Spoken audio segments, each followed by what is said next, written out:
I'm Brigadier General Stan Ulanoff, speaking to you from the deck of the U.S. Navy aircraft carrier Intrepid. The Intrepid, one of the Essex-class carriers and a sister ship of the Lexington, Hornet, Yorktown, and Wasp, had a distinguished combat career in the Pacific during World War II. This great aircraft carrier saw action at Kwajalein, the Radon Truck, where she was torpedoed, Palau, Lady Gulf, and Pacific raids during 1944 and 45. The Intrepid was severely damaged by Japanese kamikaze planes off Luzon in November 1944 and at Okinawa in April 1945. She is now retired and berthed in New York Harbor as a museum and permanent living monument to our nation's armed forces. The United States Navy's Fighter Weapons School at the Naval Air Station in Miramar, California is better known as Top Gun, and Miramar itself is called Fightertown, USA. It is the home of the Navy's most advanced school for the finest fighter pilots and has been the subject of a major feature film. Top Gun teaches its students how to become the most proficient in the world at air combat maneuvering while developing and proving new air superiority tactics. It is a hands-on training course that includes classroom work as well. Pilot trainees for Top Gun are selected competitively from among the Navy's best.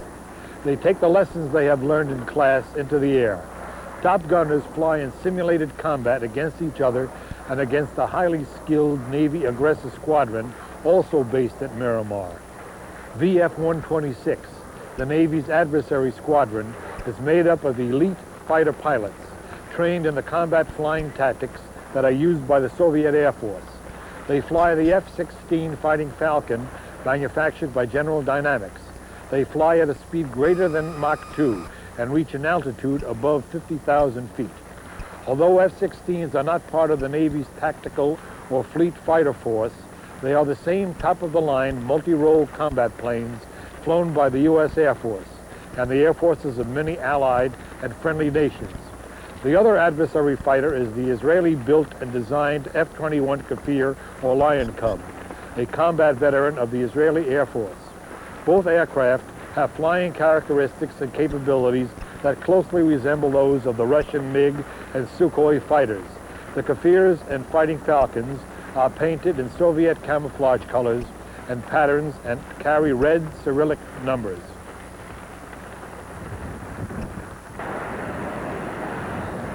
On the other hand, Top Gun student flyers bring their own fighter planes from the aircraft carriers of the fleet and from our naval bases around the world.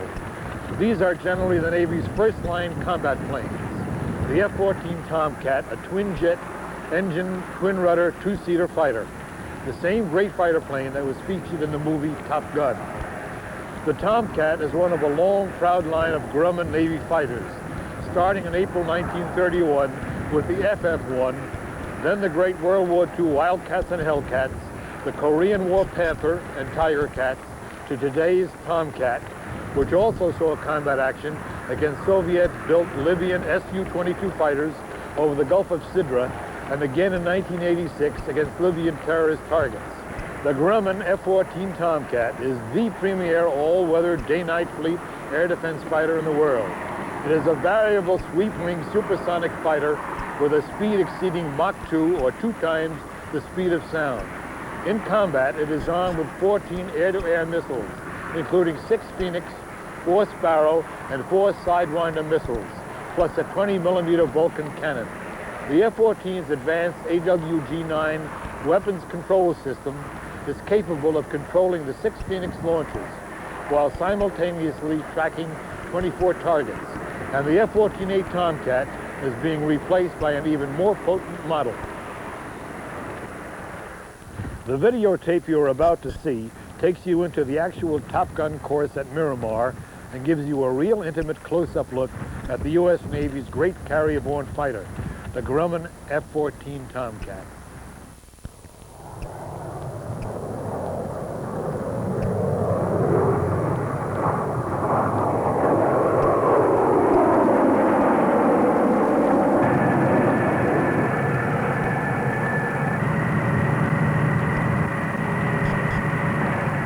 This is Fightertown, USA, the Naval Air Training Station for Pacific Fleet fighters at Miramar, California. And for the past 15 to 20 years, the home of Phantoms, Skyhawks, and Crusaders. In this mixed population, some of which are still in the front line in the fleet defense, you can't find one aircraft that was not designed in the 50s, rolled off the production line in the late 50s and 60s, yet serves a practical purpose here in the 70s. There's something to be said for this kind of longevity, about American know-how, and about men trained to fly in combat.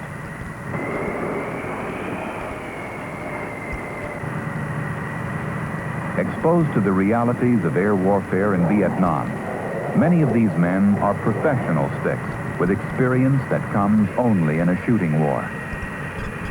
Now they're back where it all began, to get wrung out in a fighter that's unlike anything they've ever flown before. The F-14 Tomcat. And to test what they learn in simulated air combat maneuvers against other high-performance fighters.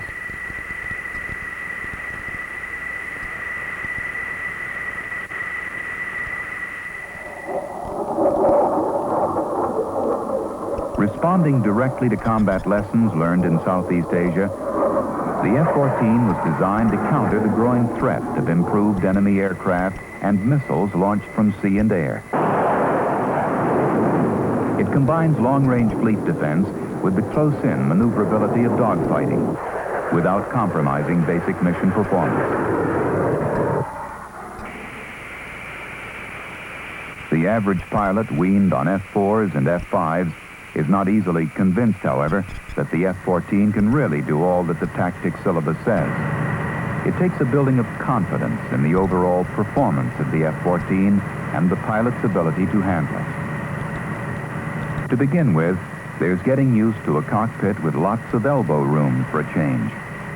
Getting the feel of a flight control system and surfaces that move in unconventional ways. And learning all about the effectiveness of a variable wing for tight turns over a wide speed range.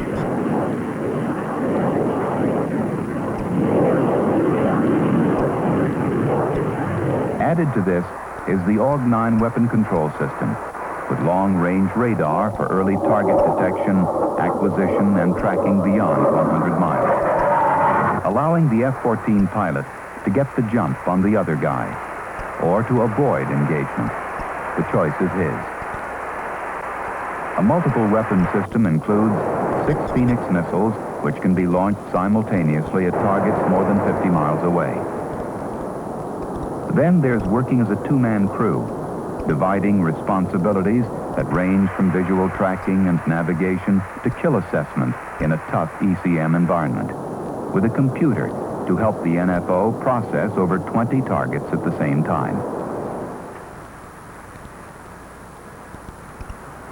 Learning about the F-14 and how to take advantage of its performance capabilities is a full-time job.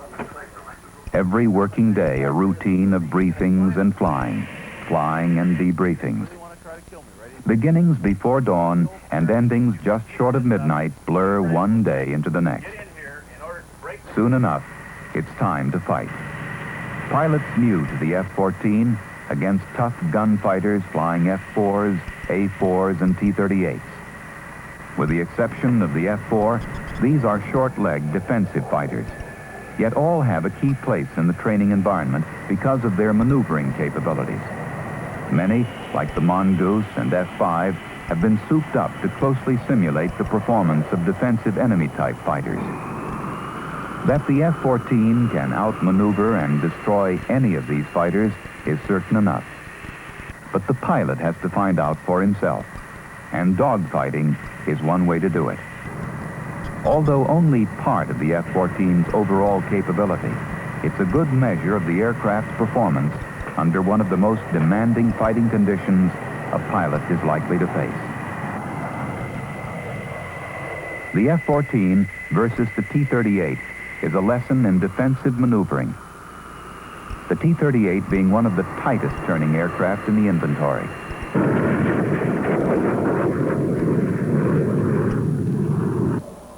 The test is a critical one. The F-14 in the most vulnerable position of all. His adversary directly behind him in shooting position. Once the T-38 starts to make the attack on you, the first thing you have to do is negate it. And the best way to do that is to break into him. You've got G available, so start your break. Okay, now we want to go from this defensive position into a neutral and an offensive position. The way we can do this with the F-14 is we can pick its nose up. So we're sitting there, as we start to have the overshoot and going in here, we'll flop the wings level and we'll take the airplane up into the vertical. The NFO instructor, who is riding in the back seat of the F-14 during this simulated air battle, is a busy guy. He conducts some of the briefings, sets up the rules of engagement, and later he'll help in the debriefing. Knowing the F-14 and the T-38 like the back of his hand, he'll recognize immediately when the trainee should make his move, when he should get out of the way. And if he hesitates for even a second, he'll know that too. At that point, I'll be calling for you to level your wings to get them level prior to pulling the aircraft up into vertical. You want to make sure you get into pure vertical if necessary to look inside. At that point, I will be setting my eyes on the T-38 during the whole maneuver, so you don't need to worry too much about keeping sight of them. Is there any chance the T-38 can out-zoom me up there and get me back? No way. As long as you get your burners let in here and get your nose into the vertical, the T-38 just can't climb up with you. The more he tries to come up with you, the more he's going to load that wing up. And as you can see, that wing is much less than yours, so he's going to lose a lot more energy. Therefore, he isn't going to be able to sustain up into the zone. Is there any way he can really counter that, or is he just going to end up in the same place every time? No. The less that he counters, or the more dynamic that he counters, not coming up with you, the faster you're going to go after his wing line, the faster you're going to be able to place your nose behind him, and the faster you're going to be able to employ your weapon system. You have gone from the complete defensive to an offensive position, and that's what we're trying to look for.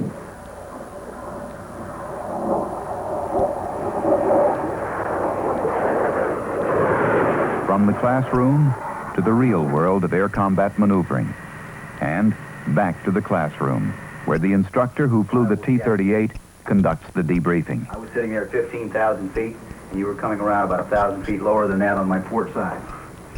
As you came around, as most times when you pass a bogey like this, with an airplane with superior turning capability that you've got compared to the T-38, will always cut across your tail, trying to keep you in sight and making you turn the long way, this way. And then you started your nose pitch up and went a long way around. Now, what happened there is when you went across my tail, I lost sight of you. Denny had sight of you, and I spent quite a bit of time, and I think I arced probably up there when I was trying to... That's just about what it looked like, because as you came by down low, with your nose back down, re-accelerating, you had a typically good early turn opportunity that the F-14 has.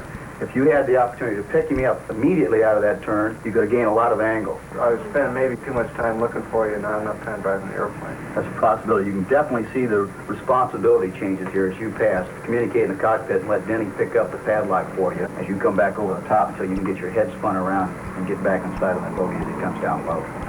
I really found out the F-14's turn capability. We stayed pretty close, and that's not that much problem. I thought it'd be a big problem, but it wasn't.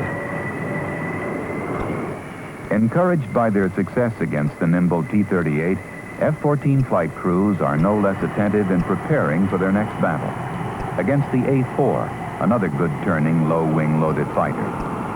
In this engagement, the tactics instructor will also double as pilot for the A-4. Again, The F-14 is on the defensive, the A-4 rolling from a high perch into a good gun position. Once I start to make my tack, you're going to have to counter that. And the way you do that is you start your nose up. Get yourself going right up into the vertical, making sure you get your afterburners lit, and start going up. Lyle's going to coach you into where I am. Once you're up in here, start to do your displacement roll towards my 6 o'clock.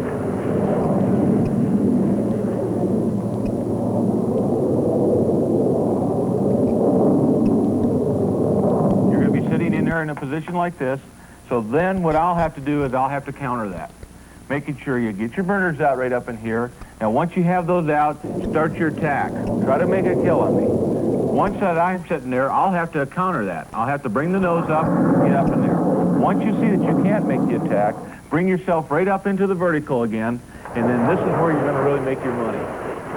You're going to be back up over top of me. I will be out of energy. I'll have to bring my nose down. So you'll be coming over the top. You'll have a good position to start making the kill.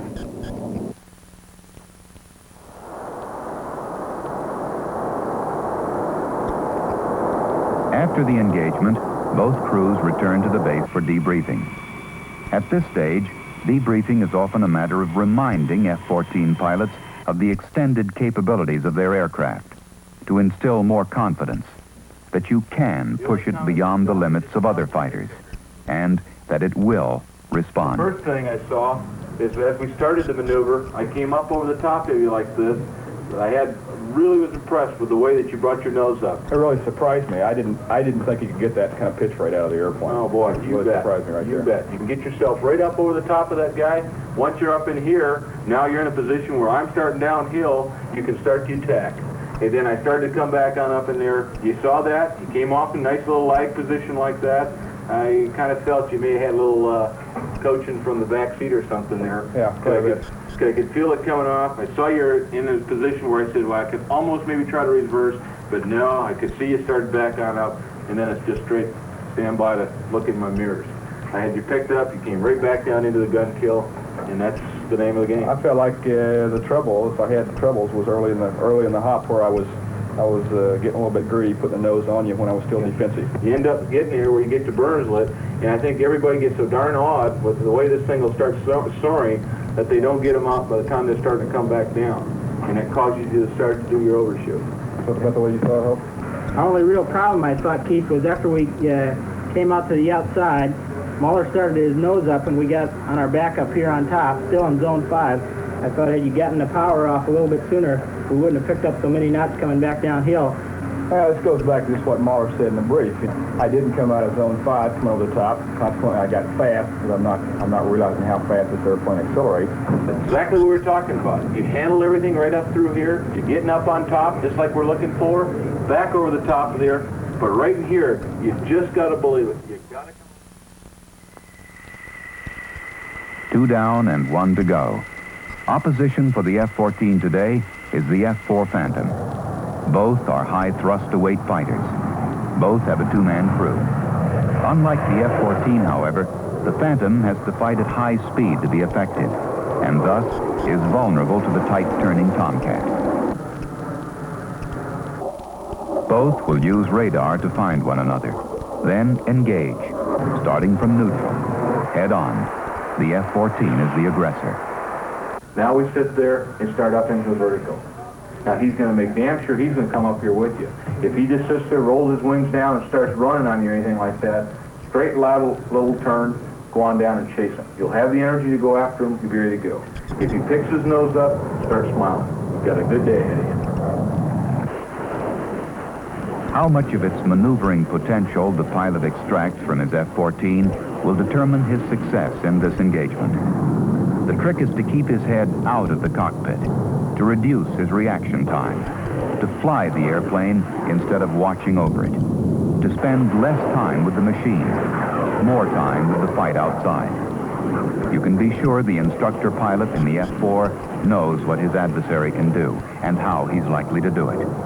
His job is to stay alive. Having heard it in the classroom, of course, is a lot different from being there. And after you've been there, there's a lot to talk about. Okay, Walt, this is where we picked him up, climbed up to his altitude, closed in, passed him down our left side, just like we briefed, and like we briefed, he zoomed. He peaked out about 30,000 feet, and we went up to about 28. But he was at airspeed, and just like you said, just like we said, when we got his nose coming down predictable, we just put it right on him. I could not believe how little maneuverability he had left. You know, that you could see the airplane load back up, and you could see him start to get a little bit desperate. He just had nothing left. We just put the nose on him and closed. You know, I thought that the whole engagement was just pretty much cut and dried. It's like Mike drew it out in the blackboard before we went out there.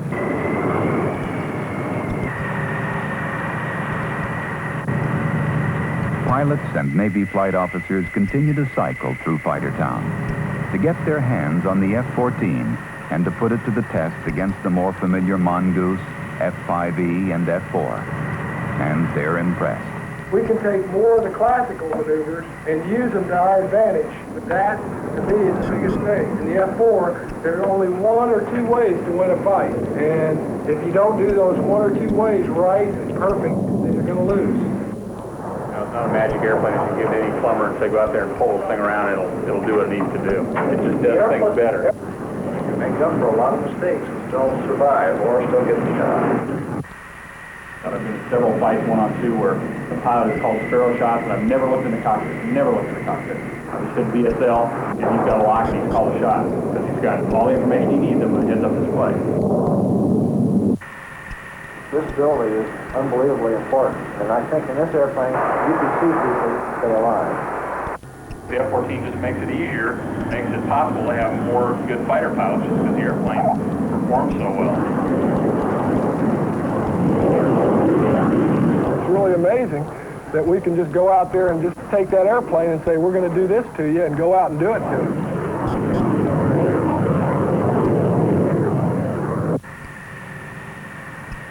With a confidence in his airplane now born of experience, the pilot can translate F-14 capabilities into real performance.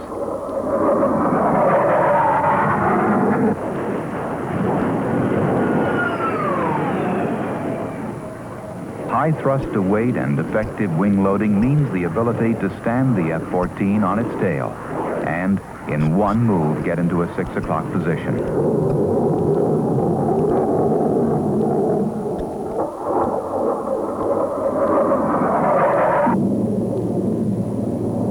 As other potential adversaries come along, F-14 tactics will be modified to handle them. The aircraft's performance flexibility and wide variety of weapons can be adapted to meet any foreseeable threat, to take the fight to the enemy, and to win.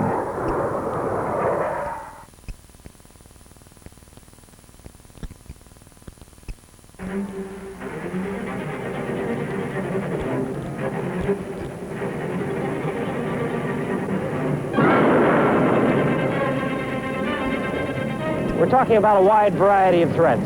High-altitude supersonic bombers, low-altitude missiles, surface-to-surface missiles, and surface-to-air missiles. We have to be able to stand off and shoot at those guys.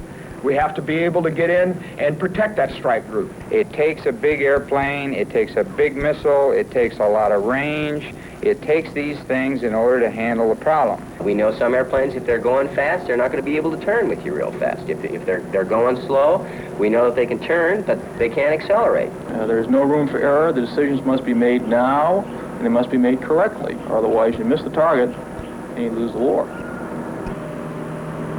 Ask a fighter pilot what kind of fighter he'd like to have. And any pilot who's been around has to ask you first, what do you want me to do with it?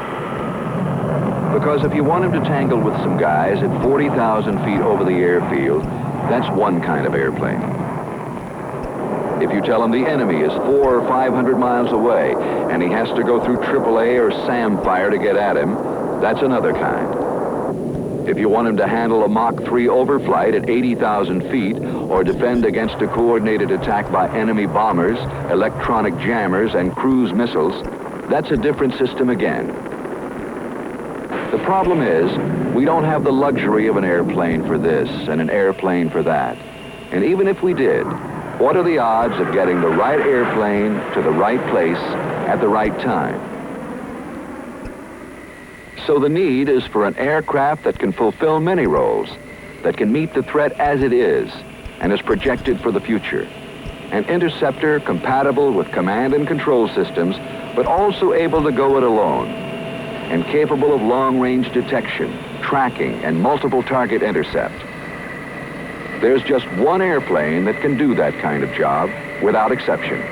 The only really new fighter interceptor in the world today, the F-14 Tomcat. The thing that separates the F-14 from all other tactical aircraft flying today is the combination of a high-performance airframe and the multi-shot, multi-target AUG-9 Phoenix weapon control system, the most significant advance in weapon system technology in a generation of fighter development. Practically immune to electronic countermeasures, the Phoenix missile is specifically designed to destroy multiple maneuvering high-speed targets from extremely long range to close in. And it's the only air-to-air radar missile with a launch and leave mode. The Phoenix has proven its performance time and again against a variety of targets in a variety of tactical situations, scoring an unprecedented 85% success rate. Unlike any other system, up to 6 Phoenix can be fired at 6 different targets at the same time. Up to 24 targets can be tracked simultaneously. Other new fighters, on the other hand, are restricted to one-on-one engagements. Once the pilot or the crew has determined they're going to attack a target, they are stuck with that target. They can't see anything else. He has to stay in search.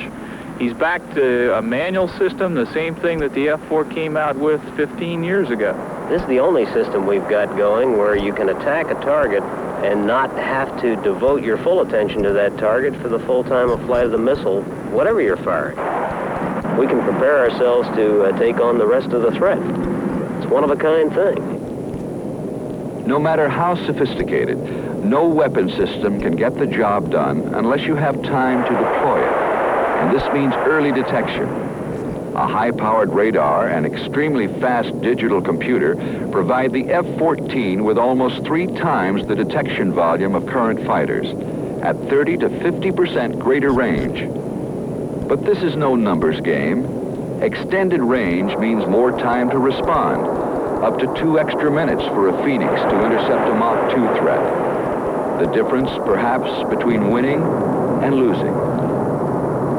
It also gives you the ability to stand off and fire a Phoenix missile before being detected or before the enemy can launch a weapon, since he has to get a lot closer to fire.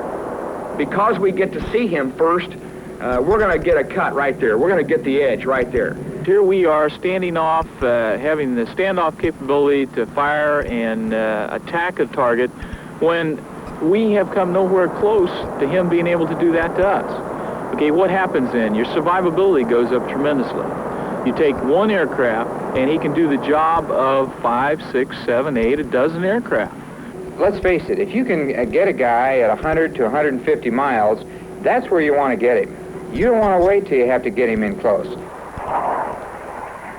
Flying low has long been a simple but effective means for getting in under defensive radar networks unable to see over the horizon. The tactic was used successfully in Korea and Vietnam, and more recently by other pilots for other reasons. Now, cruise missiles have taken the art of treetop flying a step further. Launched from air, surface, and undersea platforms, these self-guided weapons present a new threat to air defense systems.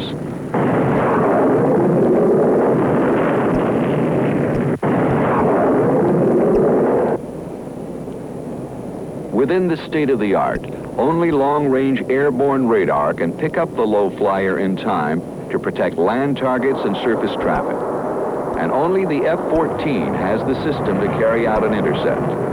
We have the capability to look down and shoot down most effectively with a very good probability of kill.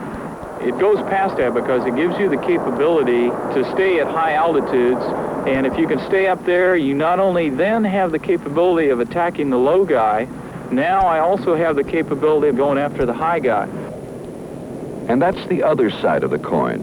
from defending against targets 50 feet above the surface to defending against 70 or 80,000 foot high Mach number aircraft and air-to-surface missiles. There's only one aircraft in the world today that has that capability, and that's the F-14 with the Phoenix missile. What you've got to like about the F-14 is that its performance just begins with a Phoenix factor. Medium-range Sparrow and short-range Sidewinder missiles are also part of the armament package, along with an internal Gatling gun and a versatile air-to-ground system. The thing can cover the whole threat, and that's what you really need when you're going out there to do the job. It's almost a self-contained GCI interceptor fighter combination that can take the fight to any scenario, any place in the world. I deployed with VF-1 and 2 on the Enterprise, and we used to simulate very realistic scenarios. For example, backfire bombers flying at 50 to 55,000 feet at supersonic airspeeds with lower fighter cover. We went out on exercise after exercise like this with the F-14 and demonstrated time and again that because of the two men in the airplane, because of our ability to handle the ECM problem, we could shoot those bombers at long range, still have the short-range weapons to get in and visually engage the fighters, take care of them, and press on about our business. In this age of automation, the tendency is to put everything you can into a computer, for certainly computers have taken us over hurdles we never could have handled otherwise. But there are limitations, as we all know. Thus, the F-14, though highly automated, with a computer system that can process 3 times as much information as any other fighter, still relies on a two-man crew working together to take full advantage of the enormous potential of the aircraft. There has to be tactical decisions made by an aircrew. It cannot be done by a black box. It has to be made in the human element involved. The advantage of not having to split yourself down the middle or whatever percentage you got when you're in a tactical environment. With 2 guys working on the solution, you're going to come out with the right answer more often than you are with one. That's all there is to it. It's that simple. It's a beautiful combination. And I know in my past experience, there's the first guy to see the other guy has a hell of an advantage. With the tremendous flow of information that passes between the F-14 and the command center, voice communication is often inadequate, too slow, or tactically undesirable. You can get more information back and forth more quickly with the aircraft's data link system, relaying tactical information and receiving additional target data from the command center. Even when the enemy is fanned out 200 miles across the sky at different altitudes, the F-14 can be positioned for optimum tactical effectiveness. And it's the only aircraft that can shoot down 4 of the enemy and still have fuel left for a protracted fight, one-on-one. The nice part about the F-14 is that you got the best of both worlds. You can get into the dogfight role without taking one iota away from the very significant capabilities in the long-range interceptor role. Wing buys an awful lot. It gives you an awfully good on-station loiter time. It gives you a tremendous turning aircraft, and it gives you a slow approach speed. Throughout the flight regime, and almost at any store loading you'd care to dream up, you decide where you want to go, and you point the nose, and the airplane goes there. It's going to be an awful long time before anyone can come close to finding an aircraft that can take the interceptor role and the fighter role and come any closer to optimizing the two in one aircraft. The nice part about the whole system is that being computer-based, software-oriented, the growth potential in the system is almost unlimited. Currently under evaluation is a TV sighting system that can differentiate between airplane types and provide positive target identification at distances 10-fold over the unaided eye. A new compact computer is also being developed for long-range, positive all-weather target identification. In addition, the aircraft is being equipped with a reconnaissance pod, which will enable one F-14 to handle both reconnaissance and interceptor roles, a unique self-escorting weapon system. Among other growth items are greater ECM capability and a Phoenix missile with better performance against surface targets, increased immunity against jamming, and a programmable logic that will keep the missile up to date against future threats without redesign. It's an ongoing process of development and refinement, tailoring an already formidable weapon system by taking advantage of its inherent growth potential, system flexibility, and new technology to stay one long step ahead of the threat. The F-14 Tomcat, a superior air defense interceptor for today and well into the 1990s.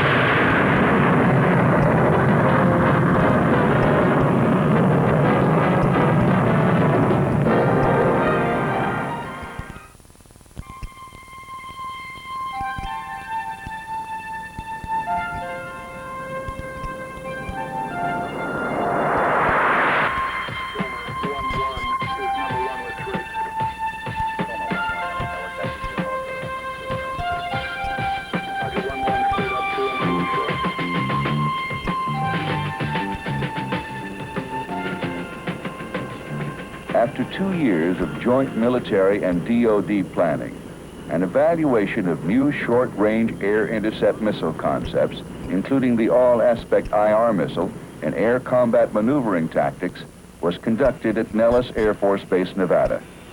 Navy F-14 Tomcats and Air Force F-15 Eagles took part in the exercise against a common adversary, the F-5E. The tests, known by the acronym ACE-VAL-AIM-VAL, are complete now. And while there are varied conclusions to be drawn with regard to their primary goals, a funny thing happened to the F-14 on its way through the trials.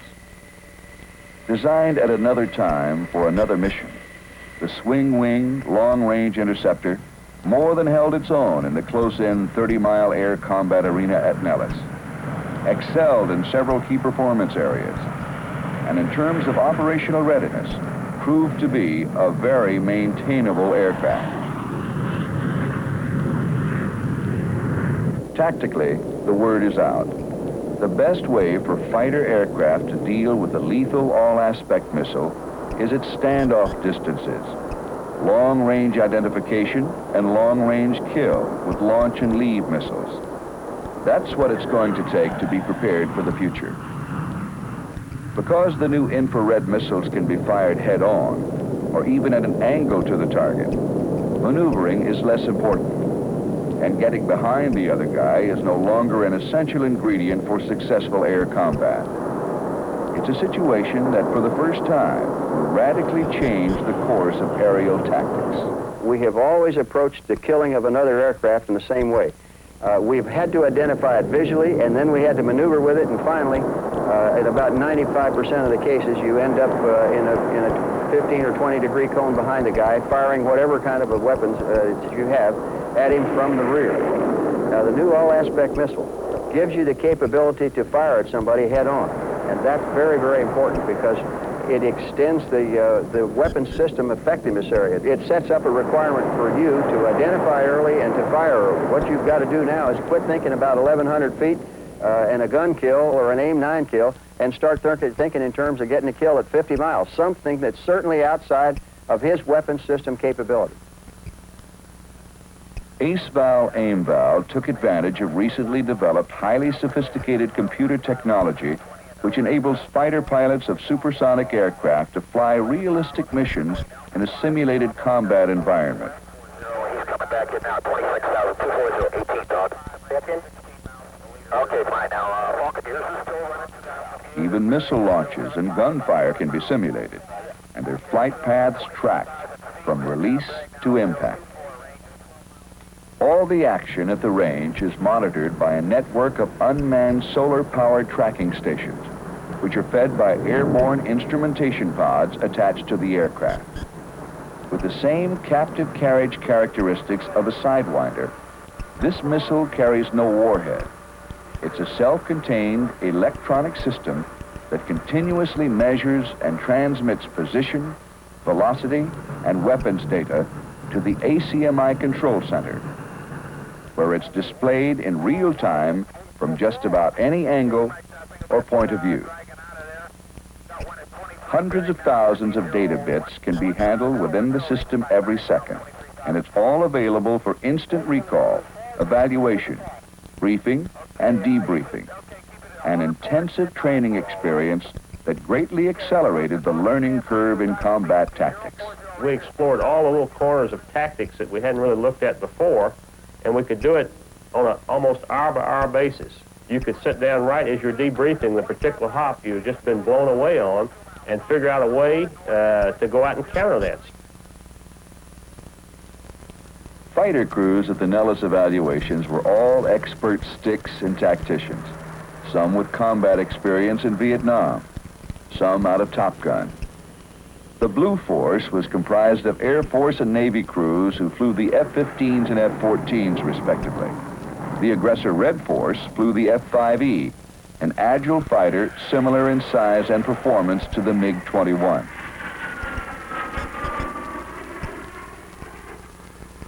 At Bravo, the basic rules of engagement. Radar cannot be turned on before entering the range. Short-range missiles, AIM-7F Sparrow, and guns only, no Phoenix. Positive visual identification required before clear to fire. All scenarios limited to 30-mile arena with entry from specified start points. In this engagement, 2 F-14s will take on 2 F-5s. We'll charge towards the northern bogey, okay?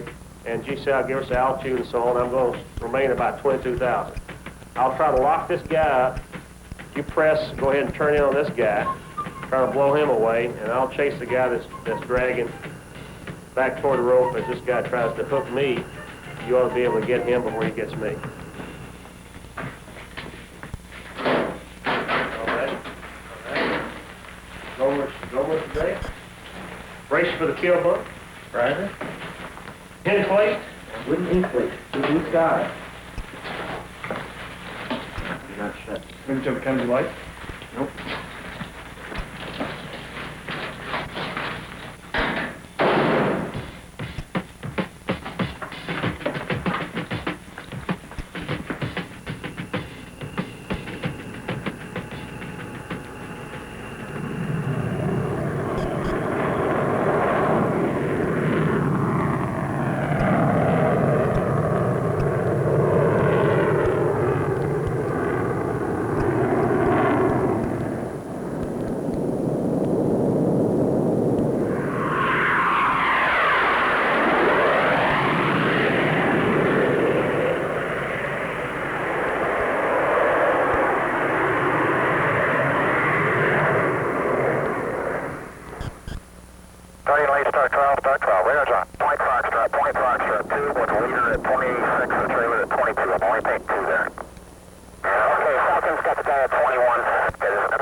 Within an hour after each trial, the entire engagement is thoroughly debriefed. Despite their success in this engagement, there was no way F-14 crew members were going to take the F-5E lightly, not as long as she was carrying the all-aspect head-on missile. A far less sophisticated airplane, the F-5E suddenly became a very dangerous competitor at the Nellis range when armed with a launch and leave AIM-9L. I think what people have to recognize is that we are in a very limited in-game scenario here, where we're talking about visually identifying the other aircraft that we're fighting before we're allowed to shoot. By the time you got a positive identification, you were inside the lethal head-on envelope of that IR weapon. So a normal tendency for fighter pilots would be to design their tactics so that they didn't get into that lethal environment. However, we had to get into that lethal environment to do the test. We tried to act like we thought we would act in combat, with the big exception that we wouldn't have gone into most of these fights. You get killed too often. Your survivability is about 3 missions. It's nice to go out man to man and say, I beat him flying, and get your hands going and work your way into his 6, but you might not have a chance to do that if he's carrying an all-aspect threat. You need a standoff capability. Standoff capability is one thing, to be able to launch a missile successfully outside the range of the enemy's weapons. But there's still the requirement in many scenarios for positive visual identification, since there's little advantage in having a long-range missile if you don't know who you're shooting at. In the F-14 itself, we've had for a number of years the capability to kill another aircraft at 50, 60, 75 miles. The problem has been we don't know who's out there. And that's the first thing that any other airplane driver will tell you when you start bragging about the fact that the F-14 will do things that his airplane won't do. He shrugs his shoulders and says, yeah, that's fine, but who the hell knows what's out there? With the installation of a television sighting unit, the F-14 has taken the first giant step toward long-range target identification. An electro-optical system, the TVSU helped F-14 crew members positively identify the much smaller F-5 long before being visually detected themselves, and at distances significantly greater than the naked eye, often maintaining a lock on the F-5 even through ground clutter and evasive maneuvering. We're always positive what we're shooting at way out.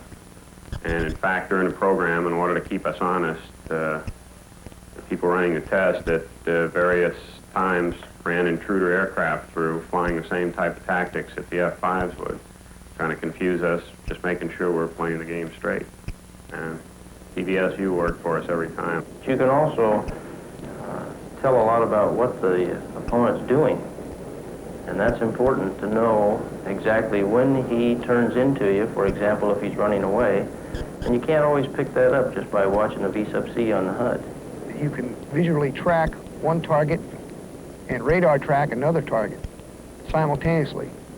And with a long-range VID, sometimes you'll have one radar blip on your scope and you won't know how many there are. You slave the TV, if there's enough contrast there, sometimes you'll pick out 2, sometimes as much as 4 if they're in tight formation, trying to mask their IFFs or the number of force mix. Against the F-5s over land, was very easily, an ID was very easily achieved in the heart of the AIM-7F envelope, and it did enable us to achieve Sparrow kills and exit the arena prior to being exposed to the F-5 and his AIM-9L.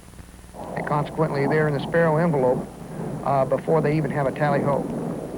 The TVSU has also proven very effective for surface surveillance, positively identifying potential targets on land and sea.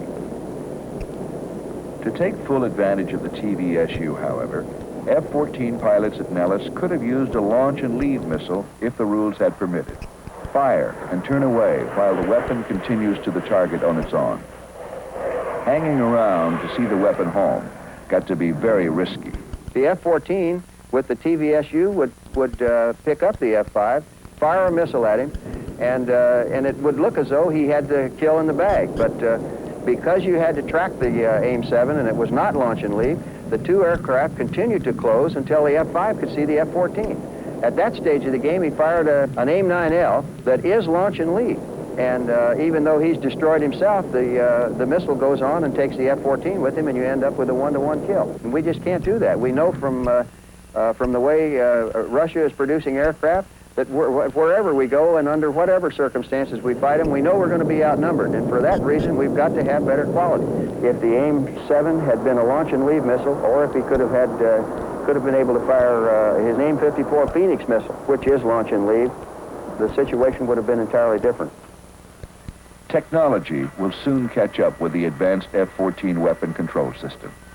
Contracts have been awarded to achieve long-range aircraft identification using several different approaches, taking advantage of the versatile laser beam and coherent optical processing, microelectronics, memory chips that can store, compare, and arrange data almost instantaneously, and the next-generation radar systems. Finally, a computer will provide multiple correlation of all identification systems, telling us exactly what kind of airplane is out there and opening the way to full use of the only long-range aircraft weapon system in the defense inventory. There's really only one airplane on the market today that, and in fact, there's only one airplane, even in the airplanes that we're contemplating building, that can take advantage of the ability to identify at longer ranges, and that's the F-14. It puts it literally in a class by itself. For all the sophisticated electronics and high-performance features inherent in a modern weapon system, one of the most important considerations is still operational readiness, the OR rate, maintainability, keeping flight schedules. Because no matter how capable, if an airplane is not up when you need it, it's not doing anyone any good. At Nellis, the flight schedules were tough and demands on the aircraft heavy. Logistics control came out of Miramar, but a small network of shops and supply centers set up very close to F-14 flight operations at Nellis and manned by sailors with minimal contractor assistance carried out the day-to-day, minute-by-minute support role. It was a people-to-people thing that kept several steps ahead of all the paperwork with direct communications whenever possible. Mandy 43, this is Mandy Maintenance. Understand inbound up and up? Because of the extensive built-in tests and onboard checkout features, air crews were able to continuously monitor F-14 systems in flight, often radioing problems ahead so that maintenance people were prepared to respond as soon as the aircraft returned. RMO failure. I'm having some computer system transfers to calls. Roger that, 4-2. That guy, the first one, I could see turn. Every flight was immediately debriefed.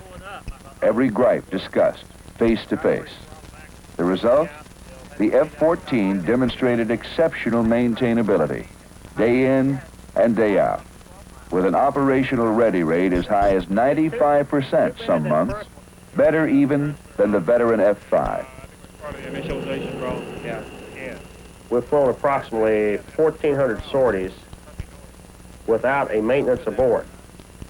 That's a better record than any airline in the world can maintain. Our people are not unique. This situation is not unique. You can go back to Miramar, or you can go to Oceana, and you can get another 118, 119 enlisted men for about the same talent level that we came here with, and give them the same tools, and they can do the same job we've been doing. I never went out to get an airplane that I didn't fly. And that's something I've been flying both F-4s and F-14s for about 10 years now, and that's kind of unheard of. We'd come back from the hop, and it'd still be hard up and ready to go again. Anytime you can maintain a better than 90% OR rate, I don't care how good your support is, that speaks pretty well for the aircraft. In terms of aerial combat, both the F-14 and the F-15 performed impressively in the short-range visual environment at Nellis. However, the F-14 was operating in an area that represented only about 25% of its total capability. Even so, the Tomcat proved quite adept close in, outmaneuvering and outrunning the F-5 and hanging tough against the all-aspect missile. There's very little area that you can use in tactics to improve them to handle an all-aspect IR-equipped threat as we face up here. I think you got to have hardware improvements now to handle that kind of threat. We need an airplane that can fire, such as the F-14, can fire a half a dozen Phoenix missiles on one pass and hit aircraft or cruise missiles or whatever the threat may be at different altitudes, go in different directions, different speeds, and that sort of thing. I think that it's a unique capability that we've had since for the last 4 or 5 years, but one that is only now coming into its real importance because of the identification problem. The lessons learned from ace bow, aim bow will be the basis of much discussion and procurement decisions for years to come. Although the scenarios were limited and the realism compromised somewhat by the fact that no one, after all, was firing real missiles, few can discount the tremendous technology which made it all possible, or the dedication and expertise of a group of people who went all out to do a first-rate job in a very demanding environment, or the excellent performance of missile and aircraft systems that will be the first line of this nation's defense for years to come.